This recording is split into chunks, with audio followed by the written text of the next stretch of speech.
Lara saja yuk. Lara kontrol kita belum kita belajar. Kita sebutkan diri kita, mari kita sadar. Apa yang baik dengan setelah kamu mau belajar, sebenarnya engkau berbagi pembelajaran ini mulai dari awal sampai akhir. Terima kasih. Nah, sekarang kita lanjut saja ke pembelajaran kita. Materi kita hari ini adalah cahaya.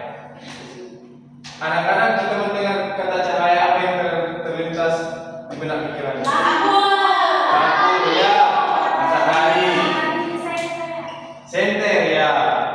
Jadi cahaya itu adalah sinar atau terang yang berasal dari sesuatu yang bersinar. Contohnya banyak. Bisa matahari yang sering kita jumpai setiap hari, senter, lampu, dan juga api. Sekarang sumber cahaya. Yang pertama, sumber cahaya itu adalah matahari. Sumber cahaya juga ada seperti api, lilin, lampu, dan obor. Nah, jadi sumber cahaya itu seperti matahari, api, lilin, lampu, dan obor. Jadi kita manusia membutuhkan cahaya untuk keberlangsungan hidup kita. Seperti matahari.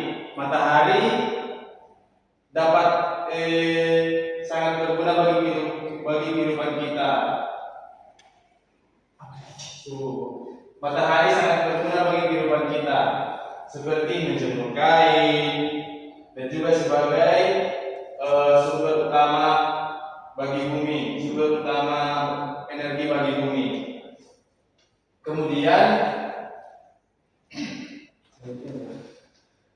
Kemudian sifat-sifat cahaya. Mendengar kata sifat, pasti kita akan tahu kawan kita punya sifat gitu. Ada yang baik, ada yang pendiam, ada yang apa lagi? Ada yang jahat, ya. Gak cuma manusia aja yang punya sifat, cahaya juga punya sifat. Sifat-sifat cahaya itu adalah yang pertama itu merambat lurus, yang kedua dapat dipantulkan, yang ketiga menembus benih, keempat dapat dihiaskan, kelima dapat diuraikan, dan keenam dapat membentuk bayangan. Coba disebutkan dari pertama, ayo. 1. Merambat lurus, 2. Dapat dipantulkan, 3. Menembus benih, 4. dapat dibiaskan, 5. dapat diuraikan, 6. dapat membentuk bayangan. Oke, sekarang kita belajar satu persatu. Yang pertama, sifat cahaya itu merambat lurus. Contohnya ketika kita menyalakan senter nih, dalam ruangan gelap itu kan, senternya pasti merambat lurus. Ini contohnya, ini adalah sebuah HP. Ini adalah contoh cahaya. Ini cahayanya merambat lurus karena Bapak arahkan ke sana. Jika Bapak arahkan ke belakang, dia merambat lurus ke sini. Jika sebaliknya Bapak arahkan ke sana, cahaya pasti berpindah ke sana. Nah, ini yang pertama. Yang kedua sifatnya itu dapat dipantulkan. Sifat cahaya sifatnya bisa dipantulkan dari permukaan benda. Contohnya itu cermin. Begini.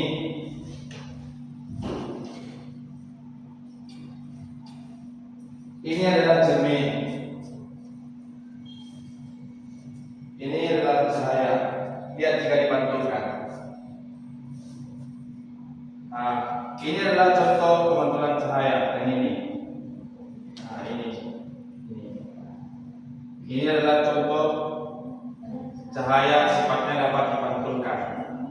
Kemudian yang ketiga, sifat cahaya menembus benda bening. Cahaya juga bisa menembus benda transparan.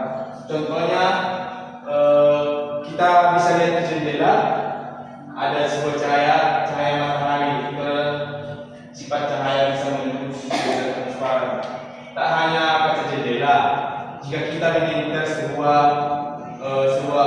botol aqua berisi air minum, kita bisa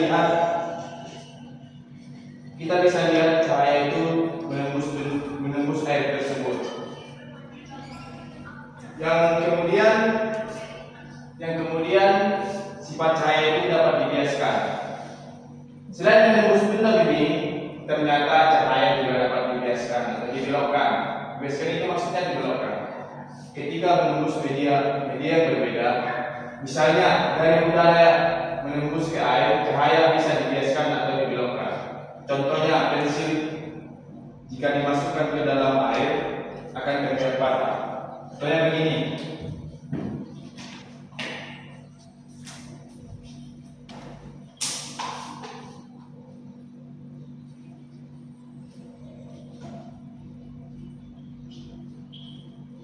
Ini adalah sebuah aku gelas berisi air. Jika dimasukkan ke pen, coba dilihat bagaimana kira-kira bentuknya. Patah, Pak. Patah kan? Iya, Pak. Ayo lihat. Ini adalah contoh dari sifat cahaya dapat dibiaskan. Jadi ketika pulpen atau pensil yang dimasukkan ke dalam aku gelas yang berisi air, dia terlihat patah. Padahal sebenarnya dia lurus. Tapi jika dimasukkan ke dalam botol ini, dia terlihat patah. Betul tidak? Betul, Pak. Kemudian selanjutnya sifat cahaya itu dapat diuraikan. Cahaya bisa diuraikan menjadi warna pelangi menggunakan kristal transparan. Pada pelangi, air hujan bersifat seperti prisma yang akan membiaskan dan menguraikan cahaya matahari. Ini sering terjadi ketika saat hujan berhenti. Itu makanya kita sering melihat pelangi saat hujan sudah berhenti. Semua pernah lihat pelangi? Pernah, Pak. Apa saja warna pelangi? Merah, oranye, kuning, hijau, biru, ungu. Semuanya ada 7 warna kan? Iya, Pak. Nah, jadi pelangi ini adalah hasil dari sifat cahaya yang dapat diuraikan. Nah, ini adalah contoh cahaya sifatnya dapat dipantulkan. Kemudian yang ketiga, sifat cahaya menembus benda bening. Cahaya juga bisa menembus benda transparan. Contohnya kita bisa lihat di jendela ada sebuah cahaya matahari. Sifat cahaya bisa menembus benda transparan. Tak hanya kaca jendela, jika kita mengincar sebuah botol aqua berisi air minum, kita bisa lihat cahaya itu menembus air tersebut. Yang kemudian sifat cahaya itu dapat dibiaskan. Selain menembus benda ini, ternyata cahaya juga dapat dibiaskan atau dibelokkan. Biaskan itu maksudnya dibelokkan. Ketika menembus media yang berbeda, misalnya dari udara menembus ke air, cahaya bisa dibiaskan atau dibelokkan. Contohnya pensil, jika dimasukkan ke dalam air akan terlihat patah. Contohnya begini.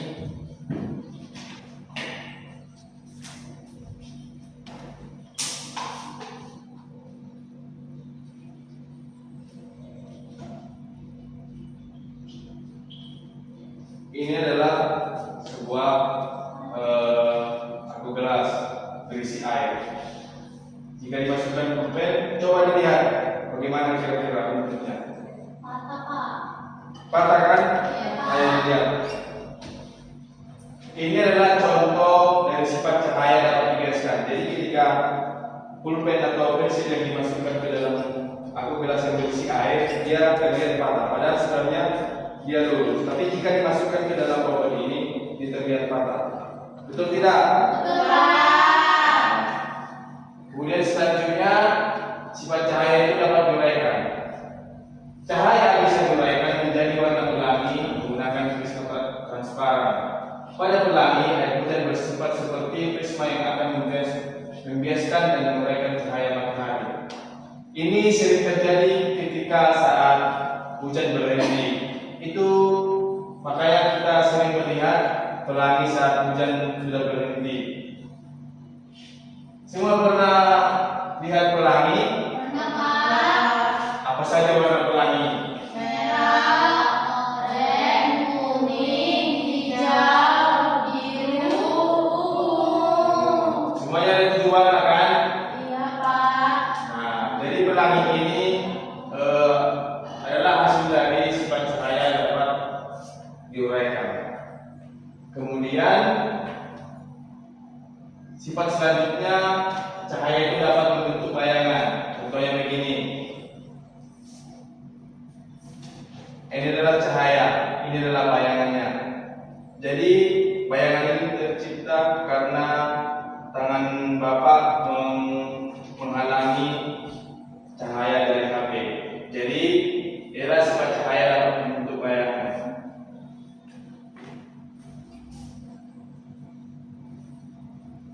Kemudian pentingnya cahaya dalam kehidupan. Cahaya sangat penting dalam kehidupan kita. Yang pertama contohnya matahari. Jika tak ada matahari, bumi sangat sulit untuk beraktivitas. Contohnya manusia tidak akan bisa menjemur kain. Tumbuhan juga tidak akan bisa berfotosintesis karena tumbuhan membutuhkan cahaya matahari untuk tumbuh. Kemudian aktivitas kita sehari-hari juga terganggu. Jadi manusia sangat bergantung pada energi cahaya. Begitu saja materi kita. Jika ada